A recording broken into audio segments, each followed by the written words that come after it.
सर्वप्रथम मैं हमारे देश के प्रधानमंत्री आदरणीय नरेंद्र मोदी जी का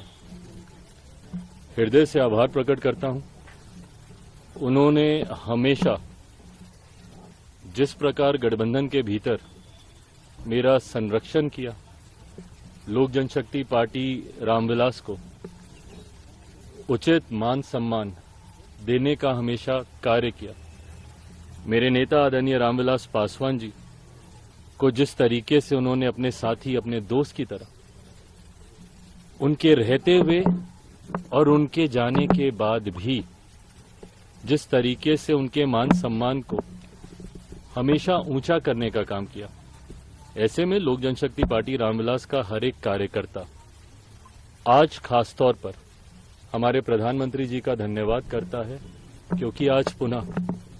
एनडीए के साथ जो हम लोग का पुराना गठबंधन रहा है, जिस गठबंधन के तहत दो बार हम लोग लोकसभा और दो बार हम लोग विधानसभा का चुनाव पिछले 10 सालों में हम लोग लड़ चुके हैं, आज पुनः उस गठबंधन को एक नई मजबूती देने का कार्य किया। मैं भारतीय जनता पार्टी के राष्ट्रीय अध्यक्ष आदरणीय जेपी नड्डा जी, केंद्रीय गृह मंत्री आदरणीय अमित शाह जी का भी विशेष तौर पर धन्यवाद करूंगा, जिन्होंने एक बड़े भाई की भूमिका पार्टी के तमाम हितों को, पार्टी की तमाम चिंताओं को, पार्टी के तमाम कंसर्न्स को न सिर्फ एक्नॉलेज किया बल्कि एड्रेस करने का भी काम किया। आज जब हम लोग गठबंधन, ये गठबंधन की घोषणा नहीं है क्योंकि गठबंधन में हम लोग हमेशा से थे, पर चुनाव को लेकर, लोकसभा चुनाव को लेकर आज जब सीटों का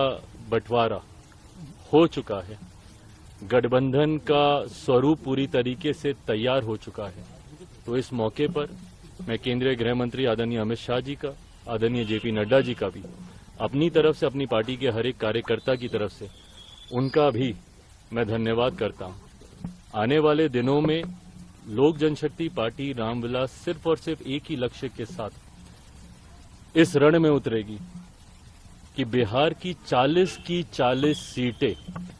हमारा एनडीए गठबंधन जीतेगा और देश में 400 सीटें जीतने का जो लक्ष्य है, ईमानदारी से मैं बोलूं, मुझे कई बार ये लक्ष्य छोटा भी लगता है और ये ओवर कॉन्फिडेंस नहीं है। ये जब आप गांव-गांव जाते हैं, घर घर जाते हैं, और क्योंकि हाल फिलहाल के दिनों में न सिर्फ बिहार में बल्कि विभिन्न और राज्यों में भी पार्टी के कार्यक्रमों में मैं गया हूं, ये मेरा विश्वास वहां से आता है कि ये 400 का लक्ष्य न सिर्फ हम लोग पार करेंगे बल्कि बिहार में जो पिछली बार एक सीट किसी कारणवश हम लोग की रह गई थी,